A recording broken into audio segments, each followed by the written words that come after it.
Chegamos então à quarta aula deste módulo e nela nós vamos ver o segundo componente desse processo de comunicação não violenta, os sentimentos.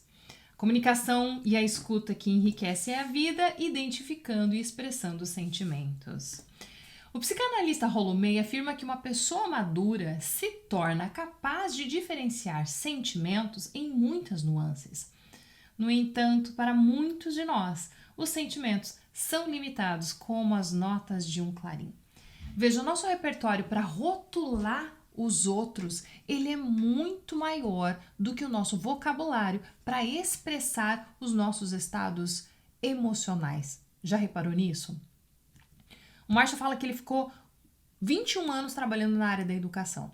Essa é uma área que valoriza a maneira certa de pensar, ela valoriza o nosso pensamento, na verdade, ele está direcionado para os outros, né?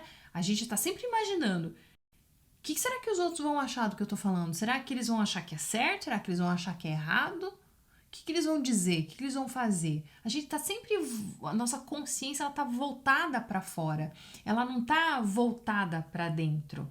E essa alienação das nossas emoções, ela acaba começando muito cedo na nossa vida. Você já reparou que quando uma criança cai e se machuca e começa a chorar, comumente nós adultos acolhemos essa criança e falamos assim: pronto, passou, tá tudo bem, tá tudo bem. E pronto, larga a criança para brincar de novo, não é? Mas veja, a criança se machucou, ela tá sentindo um desconforto, uma dor, né, no corpo dela. Provavelmente as emoções dela podem ser ela pode estar assustada, ela pode estar se sentindo vulnerável, ela pode estar se sentindo ameaçada, ela pode estar se sentindo magoada. Se de repente ou ela se cortou e se machucou fisicamente, ou um coleguinha empurrou ela, ou alguém roubou algum brinquedo dela, não sei. O fato gerou um sentimento desconfortável, uma sensação física desconfortável. E a gente, como adulto, o que a gente faz? Tá tudo bem, tá tudo bem. Opa, mas então esse desconforto que eu tô sentindo aqui, tá tudo bem? Ok? Né? Não foi nada? Passou? Então não foi nada, então passou. E a gente perde uma oportunidade de ir desenvolvendo a nossa consciência e o nosso vocabulário para expressar o que a gente tá sentindo. Não é à toa que a gente chega na vida adulta limitados como notas de um clarim, como disse o psicanalista, né? E aí o Marshall fala que por 21 anos ele ficou na área acadêmica e ele fala que ele lembra que nenhuma vez alguém perguntou para ele como que ele estava se sentindo.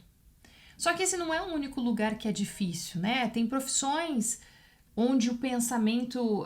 Tem profissões que desencorajam a manifestação de emoções. Advogados, militares, engenheiros, policiais, executivos, enfim, né? Tem um código profissional ali que não abre esse espaço para você poder conversar. Só que existe, para as famílias, essa falta de conversa, essa falta de consciência dos sentimentos, né? Não conseguir expressar os nossos estados emocionais acaba sendo um preço alto que a gente paga, né? Então, é complicado. O Marshall fala também que ele estava num seminário de comunicação não violenta na universidade e veio esse universitário. E ele deu o exemplo de que o colega de quarto dele deixava o som alto, ele ligava o som alto e ele não conseguia dormir. E aí, ali no roleplay, né, o Marshall convidou esse rapaz a expressar o que você tá sentindo com essa situação. E aí o rapaz falou assim, olha, eu sinto que não é certo você deixar a música tocando até essa hora da noite, né? E aí o Marshall falou assim, olha, não é necessariamente que quando a gente usa a palavra sinto que na frente de uma frase, a gente de fato tá expressando um sentimento. Nesse caso aqui, você expressou uma opinião. E aí ele convidou o rapaz para reformular, para falar o que ele estava sentindo. Ele falou assim, eu acho que quando as pessoas têm esse tipo de atitude, elas devem ter algum problema, algum distúrbio, né? E aí, de novo, o Marshall falou assim, olha, você novamente está expressando uma opinião e não necessariamente o que você está sentindo. E quando ele convidou o rapaz para fazer isso de novo, o rapaz falou assim, olha, eu acho que eu não tenho absolutamente nenhum sentimento em relação a essa situação. Foi tão frustrante, né? Ele não ter um vocabulário para poder expressar o seu estado emocional, quando claramente ele tinha sentimentos fortes e não estava conseguindo expressar esses sentimentos. Então eu imagino que esse exemplo não seja o único. Para todos nós, quando chega nessa parte, parece muito simples explicando aqui, mas quando a gente vai para a prática e as sensações e os sentimentos, as emoções, a gente está tomado por elas, né, em função das conversas e dos estímulos externos, é um grande desafio achar a palavra que descreve o nosso estado emocional.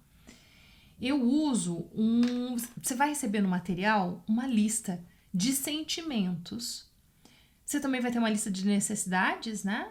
E uma lista de pseudo-sentimentos que eu já vou falar para você. Usa essa lista quando você tá sentindo as emoções ou quando você tá revisando algo que já passou, porque na hora, quando a gente tá começando e acontece as coisas na hora, nem sempre a gente consegue, mas quando você for revisar coisas passadas para tentar dar nome pro que você tá sentindo, usa essa lista. Ela é muito interessante. E aqui é importante, então, a gente distinguir o que nós pensamos que somos daquilo que nós sentimos. Então, eu sinto que sou um mau violinista. É aquela coisa que eu acabei de falar. Não quer dizer que você está usando a palavra sinto na frente da sua frase, que de fato você está expressando um sentimento, um estado emocional. Nesse caso, fica muito claro que ele está expressando um pensamento, né? E uma avaliação ainda por cima, né? Um julgamento. E aí, se fosse para você dizer o que está sentindo, estou me sentindo desapontado comigo mesmo como violinista. É bem diferente. Aqui sim você está expressando um sentimento. E olha, existe um grande benefício para a gente enriquecer o nosso vocabulário emocional. E a gente nota isso não só na nossa vida pessoal, mas na nossa vida profissional também, né? Sentimentos e não sentimentos. Olha, distinguir como nós achamos que os outros reagem ou se comportam ao nosso respeito daquilo que nós estamos sentindo também é algo muito importante. Aqui tem um ponto quando a gente está falando de sentimentos, eu mencionei brevemente antes sobre uma lista, que é os pseudo-sentimentos, né? Que são os pseudo-sentimentos. Então, é diferente você ter sentimento dos pseudo-sentimentos. Vamos lá. Sinto-me insignificante para as pessoas com quem trabalho. Veja, de novo, né? Você está colocando sinto-me na frente e não necessariamente quer dizer que você está sentindo alguma coisa dos seus sentimentos. Insignificante, nesse caso, tem muito mais a ver com o que a gente acha que os outros estão pensando a nosso respeito do que com o nosso estado emocional interno. Faz sentido? Sinto-me incompreendido. De novo, incompreendido cai nesse lugar de pseudo-sentimento. Não está falando do nosso estado interno aqui, do nosso estado emocional. Está falando de como os outros agem em relação a gente. Sinto-me ignorado. E aí, se a gente estivesse falando de sentidos, dos nossos estados emocionais internos, a gente falaria: sinto-me triste, sinto-me desestimulado, sinto-me ansioso. E aqui tem uma sacadinha, um truque. Como é que eu vou saber se é um pseudo-sentimento ou se é um sentimento?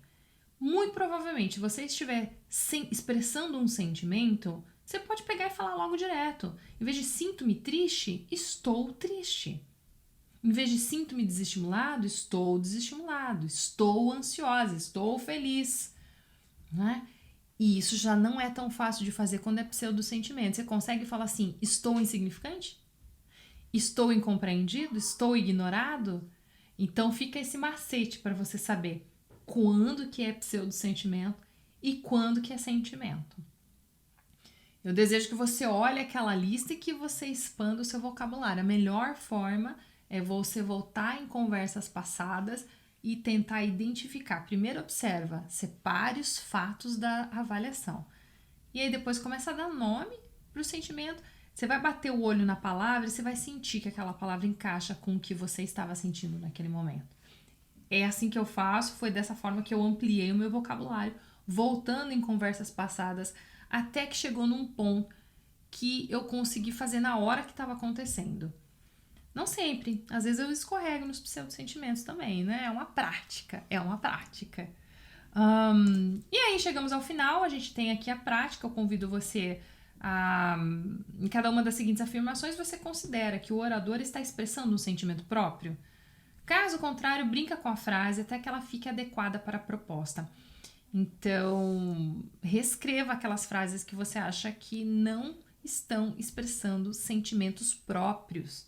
Aqui no finalzinho tem a resposta, mas eu volto rapidinho e aí você faz antes de ver a resposta ou a sugestão de resposta. E a gente se vê na próxima aula.